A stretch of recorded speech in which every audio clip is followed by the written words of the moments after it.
Hello tout le monde, c'est Kevin. La qualité promet de tout bon programmeur et de savoir chercher sur Internet. Avec la multitude de ressources qu'on a aujourd'hui en ligne, connaître les astuces pour bien chercher sur Google pour vous faire gagner du temps et surtout vous donner accès aux résultats les plus pertinents. C'est ce que nous allons voir dans cette vidéo. C'est parti.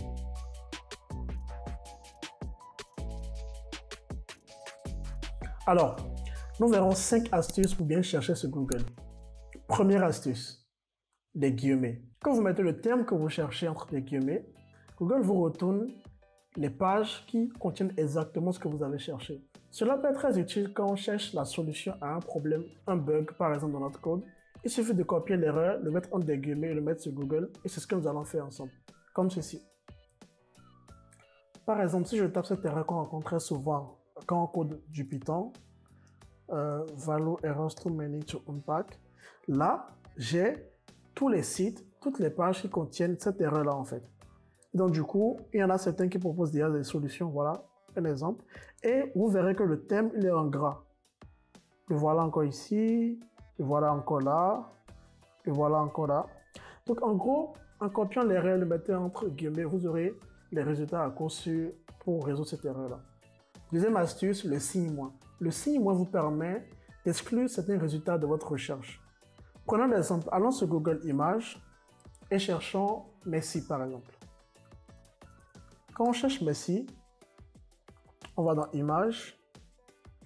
Voilà, on a des photos de Messi, mais on devrait avoir au moins une photo de Ronaldo, je pense. Non. Voilà, on a une photo de Ronaldo. Mais le truc, c'est qu'on ne veut pas des photos de Ronaldo. Donc, ce qu'on va faire, on va exclure le thème Ronaldo. Désolé pour les fans de Ronaldo qui me suivent. Donc, il suffit de faire moi, Ronaldo, comme ceci. Coller, il faut mettre le mot coller au moins. Je fais entrer. Donc, du coup, je ne verrai plus de photos de Ronaldo dans le résultat. Vous voyez un peu? Donc, en fait, quand vous faites une recherche et que vous avez plusieurs résultats qui viennent et que vous voulez exclure certains résultats, il faut mettre moins avec le thème qu'il faut. Troisième astuce, l'opérateur OR ou bien OU en français. Il permet tout simplement d'afficher des résultats pour un thème ou un autre. Très très simple. Voyons un exemple. Cherchons le thème apprendre Python OR JavaScript.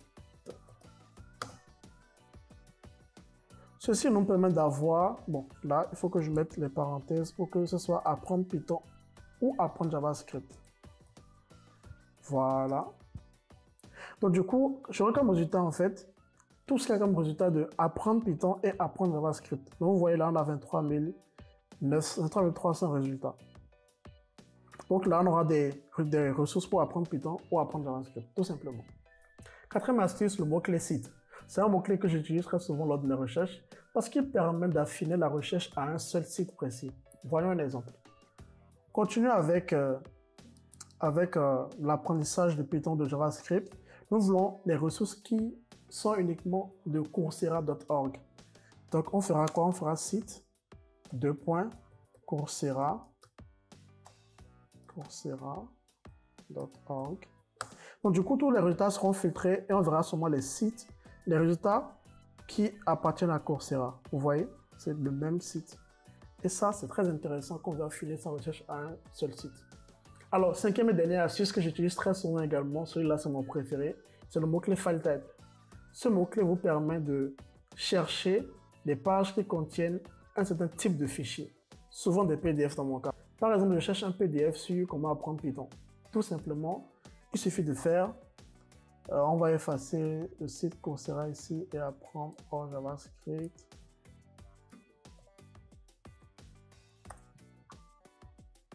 Il suffit de faire file type .pdf. Du coup, j'ai que des PDF qui apparaissent et c'est ainsi qu'on pourrait avoir de très très intéressantes ressources. Moi, j'aime lire beaucoup, j'aime apprendre avec la lecture, avec les livres. Donc là, ça m'aide beaucoup. Là, par exemple, si je clique sur le premier lien, voilà, j'ai un document sur apprendre à programmer avec Python 3, un document de 473 pages, très intéressant. Voilà donc mes 5 astuces pour bien chercher sur Google. Maintenant, nous allons essayer de combiner quelques-unes de ces astuces pour faire une recherche précise pour vous montrer comment je fais d'habitude. Alors, Yann Lequin est l'un des pères de Deep Learning et moi j'aimerais retrouver cette tweet justement sur le Deep Learning et voici comment nous allons le faire. D'abord, nous allons chercher le nom Yann Lequin bien sûr,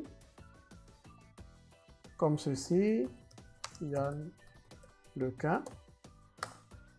Voilà, on a les résultats sur lui. Maintenant, puisqu'on cherche des tweets, bah, il faut mettre le site Twitter. Donc, site twitter.com. Donc là, j'aurai uniquement ces tweets. Voilà, Yann Lequin. Apparemment, il y a un certain board Yann Lequin. Je pense que c'est un site, c'est un compte parodique de Yann Lequin. Donc, nous allons exclure ce board Yann Lequin. Et vous allez voir, là, on a 17 900 résultats. On va enlever celui-ci, ça va considérablement diminuer. Donc, je l'enlève, ce board Yann Lequin. Voilà. On est passé de 17 900 à 16 900. Donc, du coup, je n'ai plus le board Yann Lequin. Et maintenant, je cherche cette tweet par rapport au Deep Learning. Donc, je fais Deep Learning entre guillemets. Tac. Voilà. J'ai tous ces tweets où il parle de Deep Learning. Nous avons 5000 résultats. Donc, voilà. Deep Learning. Deep Learning, Deep Learning, Deep Learning. Et voilà. Donc, voilà comment je peux combiner mes 5 astuces pour faire des recherches plus précises. Et n'hésitez pas à les utiliser également pour affiner vos recherches. Alors, si vous avez appris quelque chose de nouveau dans cette vidéo, n'hésitez pas à laisser un pouce bleu, à vous abonner, à le partager avec des amis. D'ici là, prenez soin de vous et à la prochaine. Ciao.